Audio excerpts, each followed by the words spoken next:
Hello everyone, welcome back to Board Games with me, Evil Dr. Ganymede, and today I'm going to be doing something a little bit different. I'm going to be doing a guided tour of my Wing Leader mod that I made for Tabletop Simulator, and showing you some tips and tricks on how to use it, and also be setting up a scenario, and you can see how everything kind of works and goes together. I'm not going to go too much into detail about setting up Tabletop Simulator itself. I'm going to basically assume that you have already got it. But this is Tabletop Simulator that you see before you. This is the main menu. And what you're going to want to do is first subscribe to the mod, which you have to do through Steam, and you do that through the Tabletop Simulator Workshop, which you have to go onto Steam for. You basically go into your library tab and find Tabletop Simulator in there, and then click on that, and in the main window of Steam it should show you some stuff with Tabletop Simulator, and one of the things in there, in the little mini menu in there, is going to be a workshop. You go into the workshop. Once you're there, you can see what mods are available, and you'll see a little search bar, and you can look for whatever mod you want. In this case, you want to look for Wing Leader or Wing Leader Complete. And once you've got that, it will show up on the search list, and you can just click on the subscribe button, and that will add it to your Tabletop Simulator Workshop. And then once you have it, you can go to the create button here, go to single player or multiplayer. In this case I'll go to single player, and go to the workshop. So this is all the games that I'm subscribed to, but in amongst this list you'll see Wing Leader Complete, and then you just click that, say yes, I want to load it, and it will chug for a bit.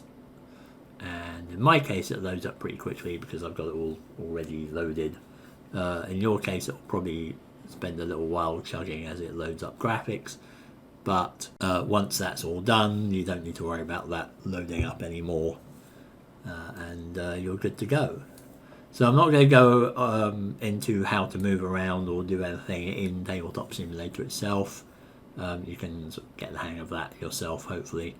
But I am going to go into talking about the mod itself and what we've got in here, and then, like I said, taking you through and setting up a scenario. So now that we've loaded up Wing Leader, what do we have on the screen? Well, we've got the board obviously in the middle, and a bunch of little hangers up here which you may be wondering about, and we've got various player aids and bags of counters and things around the side and the top. What you won't see here are rule books, scenario books, or the aircraft data cards. I could technically add them, because I believe they're in the Vassal version of the mod now, but they're also all online on the Birmingham Woods website, which is airbattle.co.uk.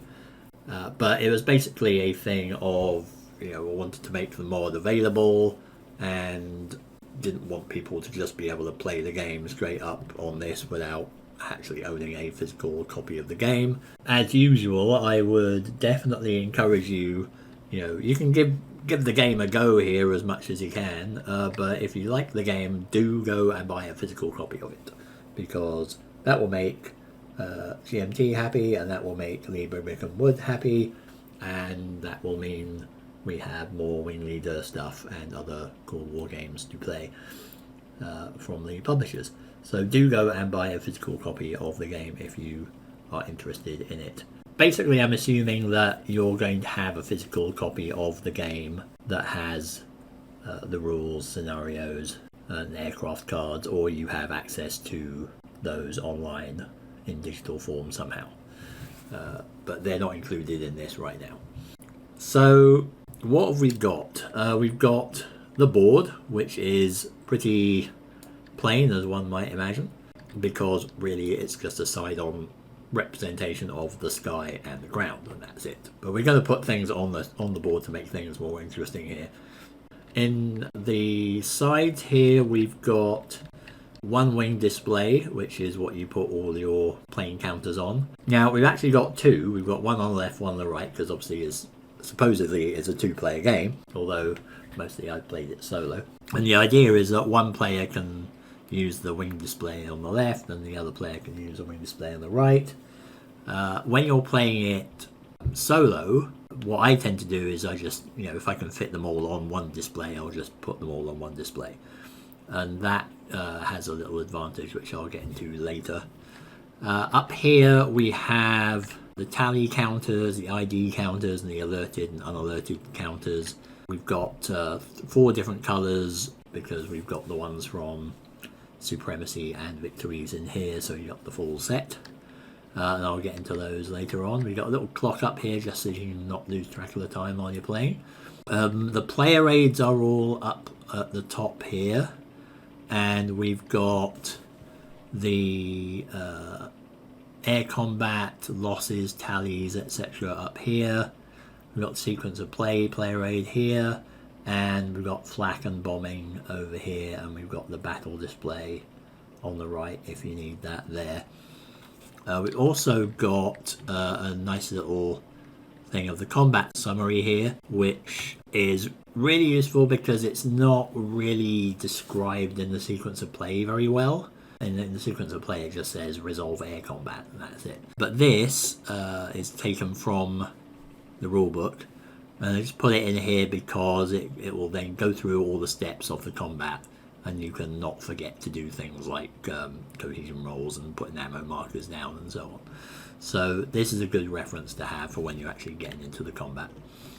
Along the top here we've got all the little hangers, which are little custom models that I made myself and decorated myself. They're basically just bags. They are in fact literally just bags, but they're bags that use a custom model.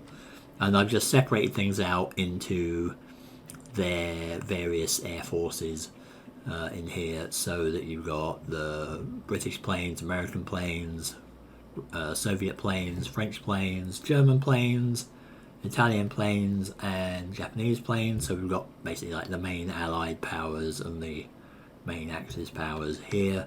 And these little hangars, as you might imagine, are all the smaller powers that the game focuses a little less on, but we're still important nonetheless. And because we've also got Origins in here at the moment, so we've got the SCW hangars here, which are the Spanish Civil War ones, which are introduced in Origins. So we've got Nationalists and the Republican, and then over here we've got the rest, which is Sweden, Netherlands, China, Hungary, Czechoslovakia, Finland, Romania, and Poland.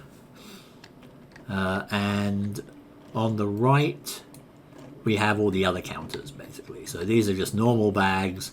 I've got these kind of displayed next to the bags, what they contain. So up here you've got your ships and surface installations and things like that. And I believe in here we will also have the flak cannons and things as well. Yeah, we've got the flak in there as well. And second one down we've got battles, clouds, barrage. Third one we've got all the experts or experten and the wing leaders. We've got veterans and green counters on the fourth one down. All the hit counters are in the fifth one. Broken and disrupted are over here in the last one on the left. And then up top here we've got loss and stragglers. We've got the various loads, like bomb loads and things like that. We've got ammo counters in here. More bomb loads or more loads. We've got guns, parafrags, etc. All the mission types are in this one. Climbing and diving counters are in this one, and everything else is in this one. And the way I've laid them out is that they're basically kind of showing you what's on the flip side of the counters. rigid doctrine and loose doctrine are on the same counter. Return to base, circulating are on the same counter. Defense modifier 1 and minus 1 and minus 2 are on the same counter. Bombing minus 1, minus 2 are on the same counter, and so on. Haze dogfight is one counter. Slow contrail is another counter, and so on. You might have to experiment around, but usually it's like if you see a pair of counters here, then they're usually one is on the flip side of the other. So that's a brief tour around the board. So what we're going to do is we'll set up scenario V02, which is birthday present, and that consists of Chinese and Japanese planes. To find the planes you want, you need to first figure out which hangar they're in. And the Chinese ones are a little bit awkward, I guess, in the sense that there are actually properly Chinese planes, which are these ones in the China planes hangar, but they aren't the ones that are actually in this scenario. These are kind of based on Soviet planes, whereas the ones in the scenario itself, we're looking at P-40Bs and P-40Es, which are actually American planes. So we're going to grab those from the American hangar. And what you do is you, like just showed here, you right click on the hangar and go to search, and you will find them here. Be careful as well that you actually go to search and not to shuffle, because that will just mix them all up and possibly make it a bit harder to find. But what I would do in here is just type in a P40 and a B like that, and you will find the counters that are called P40B. You can get these out and have a look at them. And you have 3 counters in here that are P40B, and the other ones they actually use in the scenario are the 21 and 48 ones. So we can put that back in, but basically just pick the ones that apply. So we've got P40B, and that's labeled as A, and we've got P40B, which is labeled as B. And then we also want to just have a look in here for the P40E, which we also need, and that one is, it's this. We'll just go with P. So the thing to look out for with this is the squadrons versus the flights. So squadrons have 2 planes shown on the counter graphic, and flights only have 1. And you have to make sure that you actually get the right thing out that matches what the scenario wants. So in this case, we actually do want a squadron of P40Bs, and we want a flight of P40Bs as well, and we want a flight of P40Es as well. Now the IDs and everything are automatically on them already. You can't see them in the graphic here, but if you just hold the mouse over the counter here, you'll see that this one's E, this one's G, this one's H, I, that one's R, and so on. So if you're looking for a specific letter, that's how you can find it, but you can't actually enter the specific letter of the counter in the search thing. It's only going to give you the plane type that you're looking for. So we've got the 3 counters that we need here, because there's only 1 of each. And now we go to the Japanese hangar, which is over here. We do the search again in that one, and we look for what we want. So here we are looking for a KI-21-2A, and we're looking for 2 of these. So we've got, I guess any of those will do really. We've got X and Y, and presumably this one is Z. Yeah. So if you once you want to put this back, just drag it back in here, and it will appear there. So we've got X and Y. So that's our two KI-21 2A, and they are both squadrons. We are looking for a KI-43 1A. I'm afraid there was a little inconsistent with the dashes in this one, but if you type in KI-43, you'll see all of them, and you'll see that the 1As are at the bottom of the list there. And we've got a KI-43 squadron and a KI-43 flight. So we'll just grab this guy, and we'll grab the red-tailed guy here, and that's our 4 Japanese squadrons. We've got our counters out from the hangars, so we've got to set these counters up now, and first we set up the raiders, which are the Japanese in this case, so that's these guys. So we've got the two KI-21s are going to go in R11 and S11. So where is R11 and S11? That's R11 and that's S11. It's up to you where you want to place the counters. I did have snap points originally, but it just proved to be a bit messy, and everything was just, absolutely everything was wanting to snap to the same place, and it was really hard to keep things apart and just becoming a messy pile of stuff. So I decided to just leave those out and let the user put things where they wanted to. KI-43 squadron, set up as if the squadron were an escort, so we'll just follow the escort rules, and this one is the same as well. So we'll just put them there above and below the bombers that they're escorting. So once they're set up, now the Chinese get set up, and we've got the P-40B squadron is in column A to K, altitude 6, and the flight is in A to K, altitude 7, but it has to be within 2 squares of the squadron. So I'll put you here. So that's just part of the special scenario setup rules.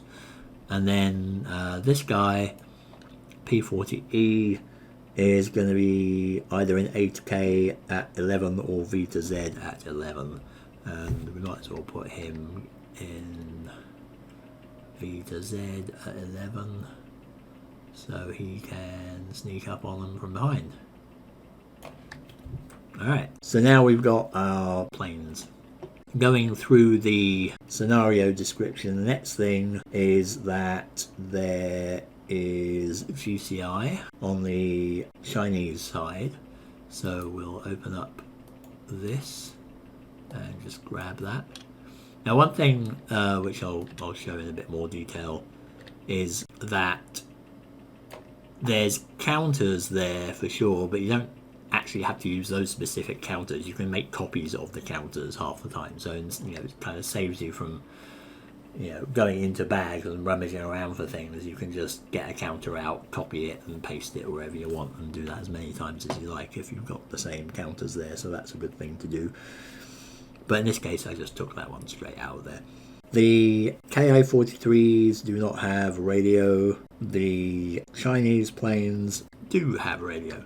So with the radio, I've added this radio net counter, which is going to appear in the Legends expansion. It was going to appear there anyway, so I thought, might as well just add it here now, kind of preemptively. So you grab that from this bag. These are the radio net counters. There's many of them, but again, a bit overkill, because usually what I end up doing is I just copy them. So I just get one of them, and we're going to start putting things on the wing display here. So I'll get one of them and just copy and paste it, and then we can change this to whatever we want. So these counters have states on them. In this case they are states from A to J, I believe. Yeah. So you just go up to the state and pick whatever letter you want. So this one is the radio net A. This one is going to be the radio net B. So that's Able and Baker. and the P40Bs are on Able and the P40Es are on Baker, and the GCI are on both of them as well. So in this case, actually, I would probably copy that as well and put that there. So these are going to go on the wing display, so we might as well get that started. Pick a color. Let's go with red for the Chinese. We want 3 fighter type things, right? Okay, so we're going to want these IDs and the tally here. So what I've got here in each of these bags will have the same thing but different colors. And we've got alerted counters up here, and these have either alerted or unalert on the flip side. The tally counters have tally or the vectors, and these ones that just have ID on them, these are used for bombers. So they have IDs that start from S and end in Z. So at the moment, for the Chinese planes, we just want the fighter type IDs with the alerted or unalerted on them, and we want the tally counters because they're going to be tallying things and having vectors and so on. So let's get them sorted out. So we've got 3 of them. So we again copy, paste and paste. So that's Control C, Control V. And then again, these are set up as states as well. So they go from A to S, and you just set them to whatever the ID of the planes are. So in this case, we've got A, B, and P. So we've got an A, this one is B, and this one is P. So just set all of them to the right thing. And then we can put these in the appropriate spot. So these go over here, and I usually just put them at the top of the circle here. Just line up the shadow, drop it down, and these guys can we'll put them up later on. And then we do the same for the Japanese. We'll go with blue for them, but you can use any color, yellow, green, blue, whatever, doesn't matter. But we'll go with blue for them. It's the same deal there. So we've got 4 counters there, and 2 of them are bombers and 2 of them are fighters. And we will set those up accordingly. So we have X and Y are the bombers, and B and D are the fighters. So normal B, normal D, normal B. Again, this is just the letter that corresponds to the number. So that's 4 is D. And then this is X and Y, wasn't it? So remember, this is going from S to Z. And yeah, they're X and Y.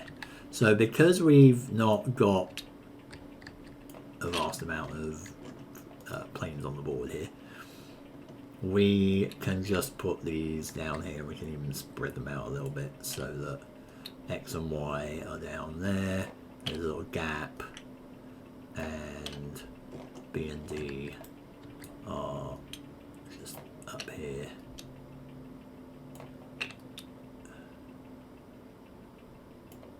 And then that's their vectors, should they need them. We've got them, so now we can start putting other things down there, and we know where they live on the wing display.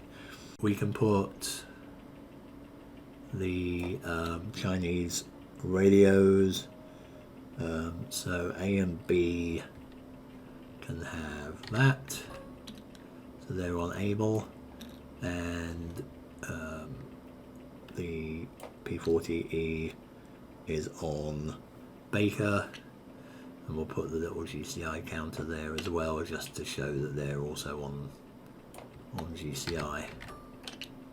and that will be them. And then the Japanese are not on any radio grids or anything like that. Next thing we can do is we put the sun counter, which is on the top left up here on the board. It's on the board already. We just put the sun counter in the appropriate spot, which is right upper in this case. And then we get the clouds out. So the clouds are in this bag. Again, we do a search. Now, again, these ones don't actually have IDs on the counter itself. So you're just going to have to go by visual things here. So these are the battles. These black clouds are the barrage for the flak. These ones are the balloons. And then you're looking at dense clouds here, which is this sort of thick cloud. This broken up cloud is, funnily enough, the broken one, and this wispy cloud is the wispy clouds. And we want wispy clouds, so we just get one of them. Again, you'll see it's got all the stuff on the counter itself. And then we put them in the appropriate place, which is C9 to R9. So that's here, and then again all I do is copy. These ones do snap, just because, you know, it makes them look nicer. And the nice thing about this is that we can actually put as many counters as we like out, because we're not limited to the number of counters that are actually in the physically in the box. So that's why. So, you know, if it says that there are wispy clouds from C9 to R9, we can just copy paste and spread the whole thing out there. If it also said that they were in C10 to R10, we can just copy all that and do it all over again. So you don't have to do the whole, like, you can put a cloud in the corner of a square. In fact, it probably wouldn't like it if you did that, yeah, because it wants to snap it over there. So what I would suggest is just put as many cloud counters as you actually need to fill all the squares, and it should be okay. And then what I usually do is I'll put the planes like above the clouds, but they're in, you know, it's in the same square, so they're in the same, you know, they're actually in the wispy clouds in this case, they're not above them. If they were above them, they would be actually in that square, and if they were below them, they would be in that square. That's the clouds, and that's basically it for the board. And then over here, we just need to put anything else that we need. So the Chinese have a veteran and a green, so we'll get, again, a veteran counter out of here, and we'll copy it. And that's got green on the flip side.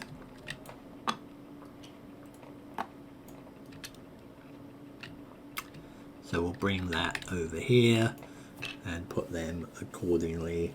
So one of these is going to be veteran, the other one is going to be green. So let's just say that the flight is going to be green, and the squadron is going to be the veteran, and the P40E is going to be just normal. What we can also do, and again taking advantage of the digital nature of the game, is we can actually copy the plane counters and put them in here. So we've got a visual reminder of the plane counters that are associated with these. So we can put B in here, A in here, and we'll put P in here. So that will just, you know, help us identify what plane is associated with what letter. And we can do the same for the Japanese here as well. And there we go. And then we want to put the mission types down. So all of the Chinese planes are on intercept, or the Japanese are on bombing and sweep. So we go over here, have a look in the missions bag, and again we just draw an intercept. And the flip side of escort is sweep, so we'll pull that one out. And the flip side of intercept is bombing, so basically that's all we need. So once again we can shift over here and put these out, and then we know that these ones are intercepts, and then B and D are sweeps, and these guys are bombing. And then they have a veteran on their side as well, so we can actually just copy this guy and we'll put him in squadron, let's say, and make sure these are all correct. So these guys, the Japanese, do not start off alerted, but all the Chinese ones do. So make sure they're on the right side. That's basically it, I believe. So that's all set up now. So it took a little bit longer than it normally would, because of course I'm explaining things as well.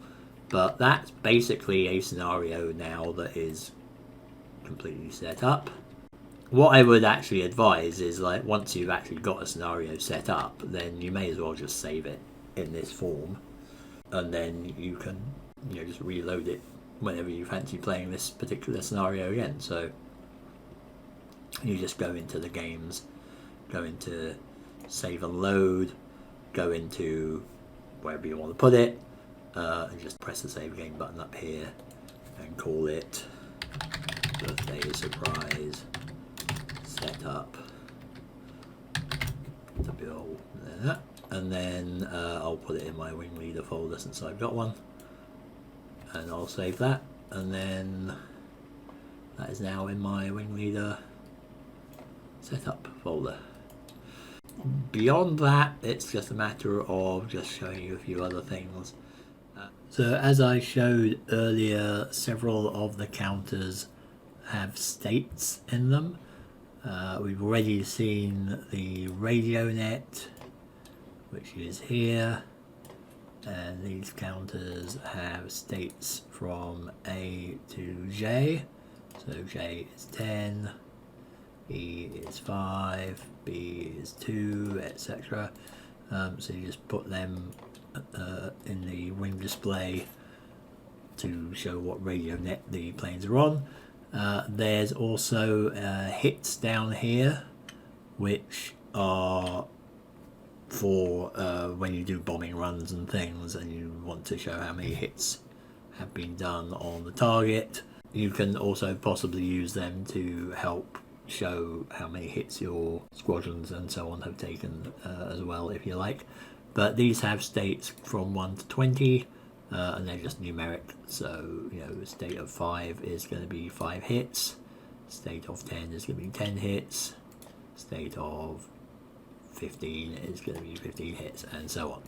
So you can use them. There's 10 counters of those in there, which is probably overkill.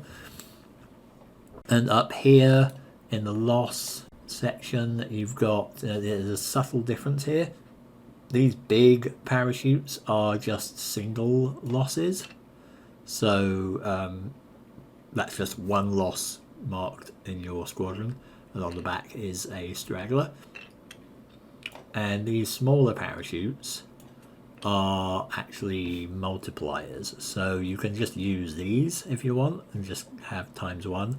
They have states of 1 to 5, so state of 3 is 3 losses, state of 4 is 4 losses, etc. So if you want to just keep the counter clutter to a minimum there, you can just use these. They only go up to 5, but usually that's going to be enough. I mean, half the time a squadron will break before you get that far anyway. So you can use those, and I think that's all the interesting stuff in this batch here. Up here we've got all the player aids. One thing you'll notice here is this part is different from the actual player aid. If you want the original one, you can just flip it over and you can see the original table, but for this I actually just redesigned the table. It's exactly the same as the original one. It tells you the same information, but it's just phrased a little bit more clearly, I think. So you can use whichever one you want there. Here I've just got these counters that you can just put over the columns to show who's who, basically, just so you can keep track of things. So if you've got an attack differential of 3, you can put that over the 3, and you put the defense one over 3. But if he's got an edge or something, you can move that in the, put it over the right column here. So if he's got an edge, you'll go over here. It just helps keep track of things a bit. Up here, I've got these counters that you can use just to record like the total modifiers or something if you want, or do something like that. You just press the plus button on there, or you press the minus button to lower it, or you can just cancel it and press the C button. So it's just things to help you keep track of things, and modifiers and totals and so on. The dice roller here, I've got the 2 dice that you can use if you really want to muck around with throwing them, but I find them to be really clunky because I've just taken 5 seconds to roll those dice. Or I could just press a button on here and go, hey, the total here is 5, or hey, the total here is 9, or if I want to roll 1d6, I've got a 4. So there's a 1d6 button and a 2d6 button there, if you prefer to use an automated number generator. One other thing that I would strongly suggest that you do is use the picture-in-picture. To do that, you just right-click anywhere off the board, go to this picture-in-picture, and you'll see basically there's a sub-window containing the main window. And what you want to do with this is go get a top view, so just angle yourself up so you're above the wing display, and zoom in until you're basically filling it in that little sub window, like that, and try and keep it straight. And then you can go up to this, actually move your cursor so that it's in this window, and it will select, you can see that copy player view here is blue and locked to player view is on. So if you click on that, it turns into an unlocked padlock, because when you click it again you'll unlock it. And then when you zoom out or move around, that actually is staying on that spot. So what that means is that you can be mucking around with your planes over here, but you've still got the wing display up here, which you can see what the counters are roughly. Eventually you'll recognize them from this distance, but this basically counts as a sub window. So if you mouse over things, you will see what they say, and you can alt over them as well, and you'll see what those are. So it's a pretty handy thing. And you can resize and reshape the window as well, like that. It's quite a handy thing to have while you're playing the game, because then you don't have to keep going back down here and going, oh, what have I got? And then you zoom out over here and come have a look at things.